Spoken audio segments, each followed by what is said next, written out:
SFIയുടെ 18ാമത് അഖിലേന്ത്യാ സമ്മേളനം 87 പേരടങ്ങുന്ന ഒരു കേന്ദ്ര കമ്മിറ്റിയാണ് നിലവിൽ തിരഞ്ഞെടുത്തിരിക്കുന്നത്.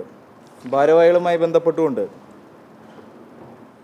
20 അംഗ സെക്രട്ടേറിയറ്റിനെയാണ് നിലവിൽ സമ്മേളനം തിരഞ്ഞെടുക്കപ്പെട്ടത്.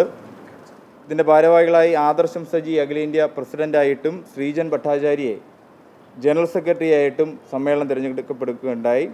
അതോടൊപ്പം തന്നെ ഇതിൻ്റെ വൈസ് പ്രസിഡന്റുമാരായി സുഭാഷ് ജാക്കർ, ടി നാഗരാജു, റോഹിദാസ് ജാദവ്, സത്യേഷ ലേവു, ശില്പ സുരേന്ദ്രൻ, പ്രണോയ് ഖാർജി, ശിവപ്രസാദ്, ശ്രീ മൃദുല. അതോടൊപ്പം തന്നെ ഇതിൻ്റെ ജോയിൻറ്റ് സെക്രട്ടറിമാരായി Aishe Ghosh, G Aravindaswamy, Anil Thakur, K Prasannakumar, Dabanjay Dev, Sanjeev PS, Sreejan Dev, Muhammad Atheeq Ahmed എന്നിവരെയാണ് സമ്മേളനം തിരഞ്ഞെടുക്കപ്പെട്ടിട്ടുള്ളത്. സമ്മേളനത്തിൻ്റെ ഭാഗമായി വിവിധ വിഷയങ്ങൾ ഉയർത്തിപ്പിടിച്ചുകൊണ്ട് 38 പ്രമേയങ്ങളാണ് സമ്മേളനം അംഗീകരിച്ചിട്ടുള്ളത്.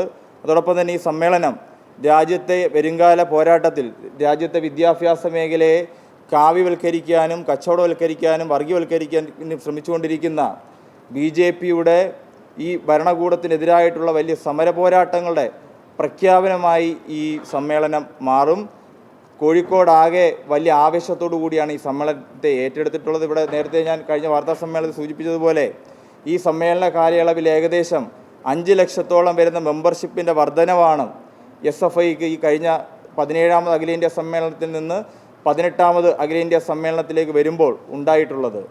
അതോടൊപ്പം തന്നെ വിവിധ സർവകലാശാലകളിൽ പുതുതായി ഇഫ്ലൂവിൽ ഉൾപ്പെടെ ഉള്ള പുതു സർവകലാശാല തിരഞ്ഞെടുപ്പ് നടക്കുമ്പോൾ അവിടെ വിജയിക്കാൻ വേണ്ടി സാധിക്കുന്നു. രാജ്യത്താകമാനം തന്നെ വലിയ മുന്നേറ്റം ക്യാമ്പസുകളിൽ ഇപ്പോൾ യൂണിറ്റുകളുടെ എണ്ണം വലിയ നിലയിൽ കഴിഞ്ഞ സമ്മേളനത്തിൽ നിന്ന് ഈ സമ്മേളനത്തിലേക്ക് വരുമ്പോഴത്തേക്ക് യൂണിറ്റുകളുടെ എണ്ണം അതിൻ്റെ വിവിധ ഘടകങ്ങളുടെ എണ്ണം വർദ്ധിച്ചു വന്നുകൊണ്ടിരിക്കുന്നു. നിലവിൽ ഏകദേശം 11,000-ഓളം യൂണിറ്റുകൾ വിവിധ ഘടകങ്ങൾ വിവിധ സംസ്ഥാനങ്ങളിലായി പ്രവർത്തിക്കുന്നുണ്ട്.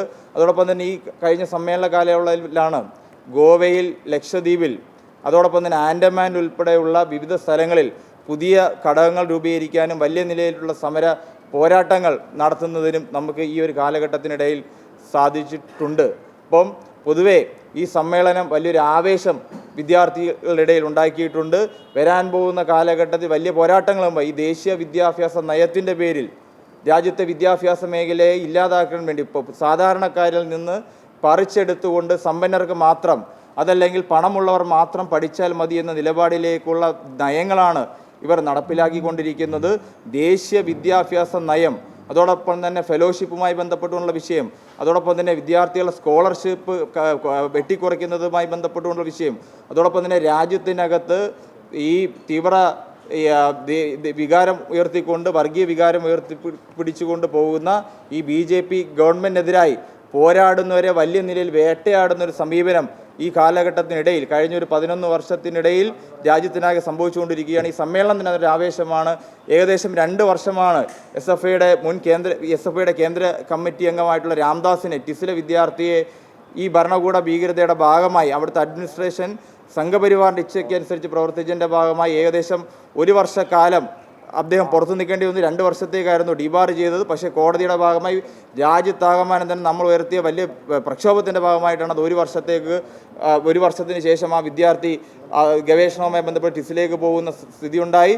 അതോടൊപ്പം തന്നെ ഡൽഹി യൂണിവേഴ്സിറ്റി, അംബേദ്കർ യൂണിവേഴ്സിറ്റി ഡൽഹിയിൽ തെരഞ്ഞെടുപ്പിന് തൊട്ടടുത്ത ദിവസമാണ് അവിടെ വിദ്യാർത്ഥികൾ അവകാശം ഉയർത്തിപ്പിടിച്ചുകൊണ്ട് സമരം ചെയ്ത 7ഓളം വിദ്യാർത്ഥികളെ പുറത്താക്കുന്ന, സസ്പെൻഡ് ചെയ്യുന്ന സാഹചര്യം, അവരെ പരീക്ഷ പോലും എഴുതിക്കാൻ അനുവദിക്കാതെ വലിയ വേട്ടയാടലുകൾക്ക് അവിടെ വിധേയമാവുന്നു.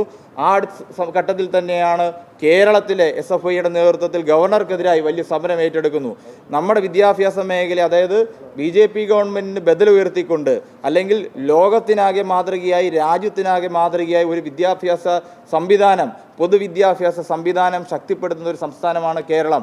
ആ പൊതുവിദ്യാഭ്യാസ സംസ്ഥാനത്തെ ദുർബലപ്പെടുത്തുക എന്നതിൻ്റെ അടിസ്ഥാനത്തിലാണ് ഗവർണറെ ഉപയോഗിച്ചുകൊണ്ട് നമ്മുടെ സർവകലാശാലകളെ ഇല്ലാതാക്കുന്നതിന് വേണ്ടി, കാവി പുതപ്പിക്കുന്നതിന് വേണ്ടി, അല്ലെങ്കിൽ സംഘപരിവാരത്തിൻ്റെ ആളുകളെ കുത്തിനിറയ്ക്കുന്നതിന് വേണ്ടിയിട്ടുള്ള ശ്രമം അവർ നടത്തിക്കൊണ്ടിരിക്കുന്നു. അതിനെതിരായി കേരളത്തിലുൾപ്പെടെ വലിയ പ്രക്ഷോഭമാണ് ഉയർത്തിക്കൊണ്ട് വന്നുകൊണ്ടിരിക്കുന്നത്. ഇപ്പോൾ ഈ SFIയുടെ ഈ സമ്മേളനവുമായി ബന്ധപ്പെട്ടുകൊണ്ട് വിവിധ കമ്മീഷനുകൾ ദേശീയ വിദ്യാഭ്യാസവുമായി ബന്ധപ്പെട്ടുകൊണ്ടും അതോടൊപ്പം തന്നെ ഉന്നത വിദ്യാഭ്യാസ മേഖലയുമായി ബന്ധപ്പെട്ടുകൊണ്ട് ജെൻഡർ ജസ്റ്റിസുമായി ബന്ധപ്പെട്ടുകൊണ്ട് അതോടൊപ്പം തന്നെ പുതിയ കാലഘട്ടത്തിലെ വിദ്യാഭ്യാസ ക്രമങ്ങളുമായി ബന്ധപ്പെട്ടുകൊണ്ട് നിർദ്ദേശം വെച്ചുകൊണ്ടെല്ലാം തന്നെ വിവിധ കമ്മീഷനുകൾ SFI അതുമായി ബന്ധപ്പെട്ട് രൂപീകരിക്കുകയുണ്ട്. അതുൾപ്പെടെ ഇവിടെ നമ്മൾ റിലീസ് ചെയ്തിട്ടുണ്ട്. മറ്റൊന്ന് ആവേശകരമായി ഉള്ള ഒന്ന്, ഈ രാജ്യത്താകമാനം തന്നെ 122 രക്തസാക്ഷികളാണ് SFIക്ക് ഉള്ളത്. 122 പേരെയാണ് സ്വാതന്ത്ര്യത്തിൻ്റെ, ജനാധിപത്യത്തിൻ്റെ, സോഷ്യലിസത്തിൻ്റെ പതാക ഉയർത്തിപ്പിടിച്ചുകൊണ്ട് രാജ്യത്തെ വിദ്യാഭ്യാസ അവകാശത്തിന് വേണ്ടി പോരാടിയതിൻ്റെ ഭാഗമായി വിവിധ തീവ്ര ഇടത് വലത് ദേശീയ രാഷ്ട്രീയ കക്ഷികൾ, ഈ സംഘടനകൾ കൊലപ്പെടുത്തിയിട്ടുള്ളത്. ആ 122 വിദ്യാർത്ഥി സഖാക്കളെ കൊലപ്പെടുത്തിയപ്പോൾ ഈ വിദ്യാർത്ഥി സംഘടന ഇല്ലാതാകും എന്ന് പറഞ്ഞ ഇടത്ത് നിന്ന് അവരെയെല്ലാം പ്രതിരോധിച്ചുകൊണ്ടാണ് ഈ 42 ലക്ഷത്തിലേക്ക് SFIയുടെ മെമ്പർഷിപ്പ് ഉയരുന്നു. വിവിധ മേഖലകളിൽ SFIക്ക് വലിയ മുന്നേറ്റം ഉണ്ടാക്കാൻ സാധിക്കുന്നു. വിദേശത്തുൾപ്പെടെ UK, അയർലൻഡിൽ പഠിക്കുന്ന വിദ്യാർത്ഥികൾ ഉൾപ്പെടെ സംഘടിപ്പിച്ചുകൊണ്ട്, ഇന്ത്യയിൽ നിന്ന് പഠിക്കുന്ന വിദ്യാർത്ഥികൾ ഉൾപ്പെടെ സംഘടിപ്പിച്ചുകൊണ്ട് അവിടെ ഘടകം രൂപീകരിച്ച് സജീവമായി ആ വിദ്യാർത്ഥി പ്രശ്നങ്ങളിൽ ഇടപെട്ടുകൊണ്ടിരിക്കാൻ ആ നിലയിലൊരു ആവേശമാണ് ഈ സമ്മേളനവുമായി ബന്ധപ്പെട്ടുകൊണ്ട് കഴിഞ്ഞ ഒരു 3 വർഷത്തെ പ്രവർത്തനവുമായി ബന്ധപ്പെട്ടുകൊണ്ട് ഉണ്ടായിട്ടുള്ളത്. ഇനി വരും കാലത്തിൽ ദേശീയ വിദ്യാഭ്യാസ നയത്തിനെതിരെ അതോടൊപ്പം തന്നെ ഇവിടെ നടപ്പിലാക്കിക്കൊണ്ടിരിക്കുന്ന എല്ലാ കാവ്യവൽക്കരണത്തിനും കമ്പോളവൽക്കരണത്തിനും എതിരായി ഒരു സമര പ്രഖ്യാപനമായി ഈ സമ്മേളനം മാറിക്കഴിഞ്ഞിട്ടുണ്ട്. ഇതിനെ അതിലേറെ ആവേശമാക്കുന്നത് ഈ നഗറിൻ്റെ പേരാണ്. പാലസ്തീൻ ഐക്യദാർഢ്യ നഗർ എന്നാണ് നമ്മൾ ഈ SFIയുടെ അഖിലേന്ത്യാ കമ്മിറ്റി തീരുമാനിച്ച് ഈ നഗറിന് പേരിട്ടത്. അത് ഒരു സമരപ്രഖ്യാപനം കൂടെയാണ്, ഒരു ഐക്യദാർഢ്യം കൂടെയാണ്. പാലസ്തീനുള്ള ഐക്യദാർഢ്യം, അതോടൊപ്പം തന്നെ ലോകത്താകമാനം തന്നെ ഈ സാമ്രാജ്യത്വം നടത്തിക്കൊണ്ടിരിക്കുന്ന കൊള്ളരുതായ്മകൾ സാമ്രാജ്യത്വം തുലയട്ടെ എന്ന മുദ്രാവാക്യം കൂടിയാണ് പാലസ്തീന് ഐക്യദാർഢ്യപ്പെടുമ്പോൾ നമ്മൾ ഉയർത്തുന്ന മുദ്രാവാക്യം. ആ നിലയിൽ ഈ കഴിഞ്ഞ ഈ സമ്മേളനത്തിൻ്റെ പരിശോധിക്കുമ്പോൾ വലിയ നിലയിലുള്ള മുന്നോട്ട് പോക്ക്, രാജ്യത്താകമാനം തന്നെ വിദ്യാർത്ഥികളുടെ അവകാശം ഉയർത്തിപ്പിടിച്ച് ശക്തമായ പ്രക്ഷോഭത്തിലേക്ക് SFIയെ കൊണ്ടുപോവുക, അതോടൊപ്പം തന്നെ നമ്മുടെ സംവിധാനം ഇതിൽ കൂടുതൽ ശക്തിപ്പെടുത്തിക്കൊണ്ട് പുതിയ യൂണിറ്റ് കമ്മിറ്റികൾ രൂപീകരിച്ച് 50 ലക്ഷത്തിലേക്ക് SFIയുടെ മെമ്പർഷിപ്പ് കൊണ്ടെത്തുക എന്ന നിലയിലുള്ള പ്രവർത്തനം ഈ സമ്മേളനത്തിൻ്റെ ഭാഗമായി, തീരുമാനങ്ങളുടെ ഭാഗമായി, ഭാവി പരിപാടികളുടെ ഭാഗമായി SFI ഏറ്റെടുക്കുമെന്നുള്ളതാണ് ഇതുമായി ബന്ധപ്പെട്ടുകൊണ്ട് എനിക്ക് സൂചിപ്പിക്കാനുള്ളത്.